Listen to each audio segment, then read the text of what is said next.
Hello everyone, আজকে থেকে হচ্ছে আকি আপু ডায়েট শুরু করছে। আজকে হচ্ছে প্রথম সে রুটি খাইছে।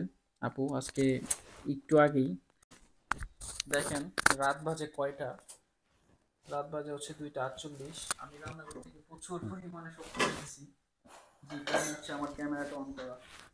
দেখেন সে নাকি সে নাকি ডায়েট করছে। আচ্ছা, মানে এত রাত্রে হ্যাঁ আমার স্যাক দিতেছে। গাইস, আজকে হচ্ছে আমি আজকে থেকে ডায়েট শুরু করছি। কয়েকদিন ধরেই ভাবতেছিলাম যে আমি ডায়েট করবো এরকম একটা অবস্থা। কারণ আমার ওয়েট বাইরে যেতেছিল, ইদানিং হিউজ পরিমাণ খাওয়া হইতেছে।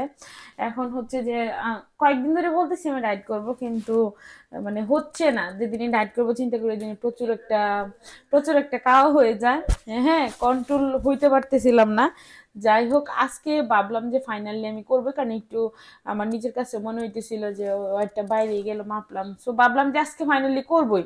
তো আমার হাজবেন্ড হচ্ছে মানে আপনাদের ভাইয়া যে শুনছে আমি ডায়েট করব, সে আগে থেকে আইসা হচ্ছে ভাত বসাই দিছে একদম অল্প, এতটুকু ভাত রান্না করছে। হ্যাঁ, মেয়ের জন্য শরীরের জন্য শুধু এতটুকু ভাত রান্না করছে যেন আমি ভাত খাইতে না পারি। তো খাইতে আইসা হচ্ছে ভাত অল্প রান্না করছে, তো এটা আমার জন্য রুটি রেডি ছিল, আমি রুটি খাইলাম। এখন হচ্ছে রুটি খাই তো খিদে লাগছে, এখন আমি ভাত খাইতে আসছি। দেখেন এত অল্প ভাত রান্না করছে যে পাতিলে ভাত নাই। হ্যাঁ, ভাত শেষ হয়ে গেছে।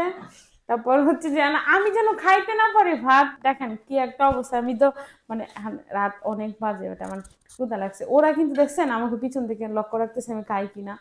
কত বড় শত্রু, মানে এরা চরম শত্রুতা আমি শুরু করছে আমার সাথে।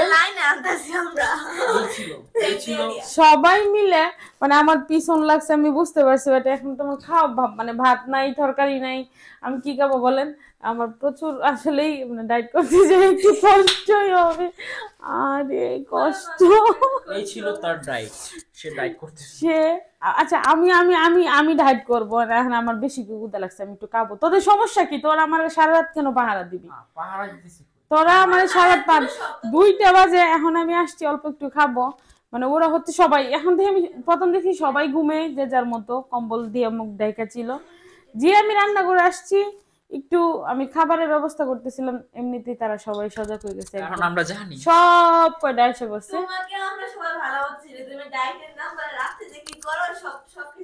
এখন আমার প্রচন্ড ক্ষুধা লাগছে, কিন্তু করার কিছু নাই। আমার হাজবেন্ড মানে আপনাদের ভাইয়া, সে এতটুকু নিজের হাতে এতটুকু ভাত রান্না করছে যেন পাতিলে ভাত না থাকে। এখন পাতিলে কোনো ভাত নাই, আমি চাইলেও খাইতে পারবো না, কিন্তু পেটের ক্ষুধা নিয়ে আমার ঘুমাইতে হবে। এটাই বাস্তব। এটাই বাস্তব। I love you. No no no, I love you না, আই হ্যাট ইউ। আরে সবাই মিলে আমার ডাইটে মানে পালাইছে। জানি না আমি কতক্ষণ টিকতে পারবো। হ্যাঁ, আমি জানি না আমি কতক্ষণ টিকতে পারবো ওদের, মানে ওরা সবাই মিলে আমার পিছনে যেভাবে লাগছে, আমার মনে হয় টিকতেই হবে। আমার আসলে খাওয়া সম্ভব না। তো এক গ্লাস পানি দাও। আমি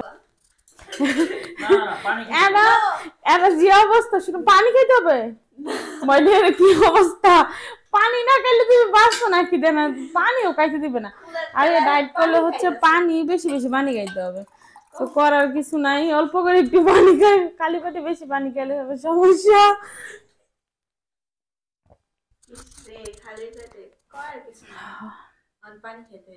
এখন একটু ভাত খাইলে ভালো লাগতো ভাই। আমি দুনিয়ার যা কিছু খাই না কেন, দুনিয়ার যা কিছু খাই না কেন, আমার ভাত না খেলে শান্তি নাই রে, শান্তি নাই। আমার ভাতে দুনিয়ার শান্তি। সকালে ভাত, দুপুরে ভাত, বিকেলে ভাত, সন্ধ্যায় ভাত, রাতে ভাত। 5 বার ভাত খাইতে পারলে তোমার কথা